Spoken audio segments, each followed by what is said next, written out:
Dia 31 de agosto. São Raimundo Nonato, cardeal. 1240. Raimundo, cognominado Nonato, filho de pais nobres, porém destituídos de fortuna, nasceu em 1204 em Portel, na Catalunha. Menino ainda mostrava muita propensão para práticas de piedade e já era fiel cumpridor dos deveres. Dotado de boa inteligência, com grande facilidade fez os primeiros estudos. O pai, porém, observando no filho uma certa inclinação para o estado religioso,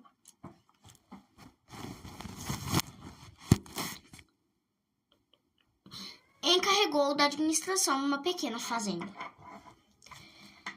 Raimundo obedeceu prontamente. A vida tranquila do campo, em vez de absorver-lhe as ideias religiosas, ainda mais o favoreceu. Foi na solidão que no espírito lhe amadureceu a resolução de dedicar-se unicamente a Deus, na ordem de Nossa Senhora das Mercês, chamada também a misericórdia da redenção dos cativos, ordem que havia pouco tinha sido fundada por Pedro Nolasco. Nessa resolução grandemente influiu a devoção a Maria Santíssima, sua divina mãe, a quem se consagrou inteiramente. No sítio onde estava, havia uma pequena capela, dedicada a Nossa Senhora do Céu. Lá, aos pés do altar de Nossa Senhora, Raimundo passava horas em doce colóquio com a mãe de Jesus. As flores mais belas que encontrava levava-as à capela, para enfeitar o altar e a imagem da mãe protetora. A flor, porém, de todas as mais preciosa, que ofereceu a Maria foi a pureza do coração, junto com a promessa de entrar na ordem já mencionada. Foi por intermédio do padrinho, o conde de Cardona, que alcançou o consentimento do pai para se incorporar à ordem das Mercês. Sem mais delongas, seguiu para Barcelona, onde das mãos do fundador recebeu o hábito branco, com a cruz azul-vermelha. Raimundo, uma vez membro da ordem, dedicou-se ao estudo das ciências teológicas, principalmente da arte retórica, e recebeu o sacramento da ordem. Pregador eloquentíssimo, ardente de zelo pela causa de Deus e pela salvação das almas, bem fundado na piedade, o jovem sacerdote apresentava todos os requisitos de missionário, como a ordem necessitava para a difícil tarefa de resgatar os cristãos do duro cativeiro dos sarracenos. Tendo acompanhado o fundador em 2 viagens, este o nomeou chefe de uma missão destinada à Algéria, onde libertou 150 cristãos das mãos dos muçulmanos. No ano de 1235, vemo-lo em Roma, para onde conduziram negócios urgentes da ordem. Alcançada a aprovação pontifícia da regra, com a bênção do Papa Gregório IX, voltou para a África. Lá teve a satisfação de poder libertar mais 228 cristãos e entregá-los às respectivas famílias.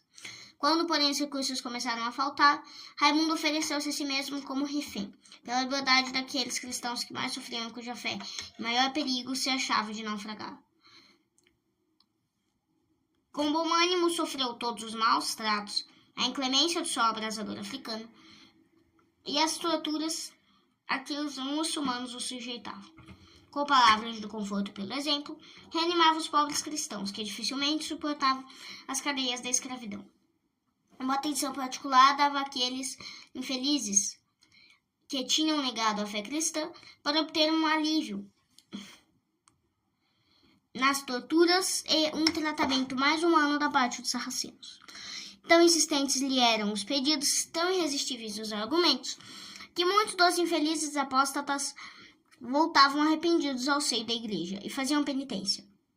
O zelo estendeu-se até os próprios sarracenos, aos quais pregou o Santo Evangelho, e com tão bons resultados que, entre eles, alguns dos mais nobres se converteram ao cristianismo.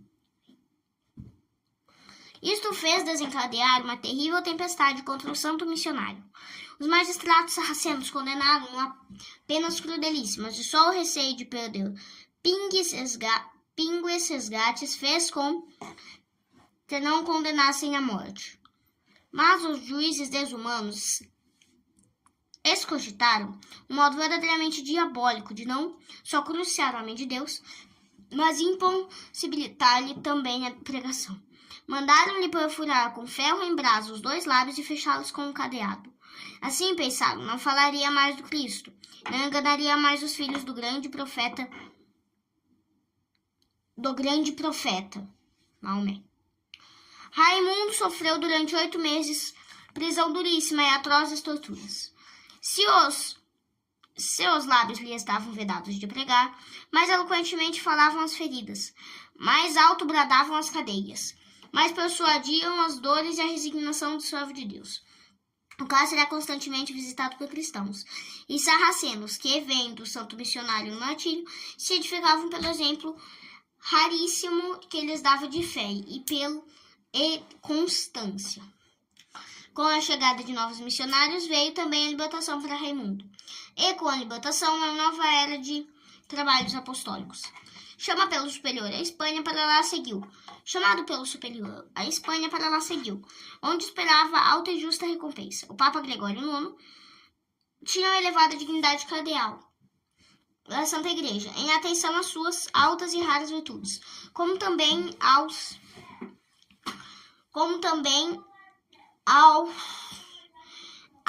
seus grandes merecimentos.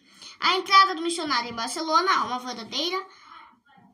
equivaleu a uma verdadeira apoteose. O povo barcelonense levou entre aclamações jubilosas ao palácio cardinalício.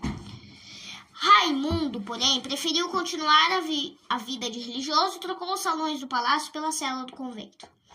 Quando alguém externava estranheza por vê-lo proceder assim, Raimundo, com a habilidade que lhe era própria, respondia: humildade e dignidade são duas irmãs que se querem muito e mutuamente se apoiam. No ano de 1240, o Papa o chamou a Roma. Uma viagem a Cardona, onde morava seu padrinho e benfeitor, o cardeal adoeceu gravemente. Sentindo a morte aproximar-se, Raimundo preparou-se para a última e grande viagem. Recebeu o santo viático das mãos do anjo e morreu no dia 31 de agosto de 1240, na idade de 37 anos. O Papa Alexandre inseriu-lhe o nome no catálogo dos santos da Igreja. O conde de Cardona, a cidade de Barcelona e a ordem que Raimundo pertencia disputavam entre si a posse do corpo do santo. Para se obter uma decisão imparcial, o cadáver do mesmo foi colocado em uma carruagem, puxada por uma mula cega. Esta, guiada por forças invisíveis, tomou rumo para a capela de Nossa Senhora, no alto da montanha, onde Raimundo tinha lançado o fundamento de sua futura vida religiosa. Lá o sepultaram, e da capela foi feito um templo magnífico e um santuário frequentadíssimo. São Pedro Nolasco erigiu no mesmo local um convento da ordem. Reflexões. São Raimundo ensinava a fiéis e infiéis. Para impedi-lo, os inimigos tiveram a ideia grotesca e desumana de cerrar-lhe a boca por meio de um cadeado. Cadeado na boca deviam ter os caluniadores, difamadores, perjuros, blasfemos, mentirosos e impuros. Se São Raimundo no céu recebeu uma glória particular, em recompensa do bom uso que fez da língua, dúvida nenhuma,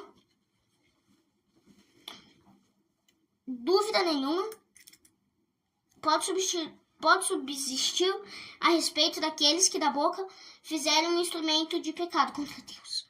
São Gregório opina que o mal rico sofre no inferno apenas cruciantes na língua, por causa das conversas impuras que lhe foram o sal nos luxuosos festins. Quem não sofreu na eternidade, expiando os pecados cometidos por falar, Quem não quer sofrer na eternidade, expiando os pecados cometidos por falar, deve pôr o temor de Deus qual sentinela vigilante na boca, para evitar que Deus seja ofendido por más palavras. Não prestes ouvido ao que língua ímpia falar, não prestes ouvido ao que língua ímpia falar, e defende tua boca por uma guarnição de portas e fechaduras. Eclesiástico, capítulo 28.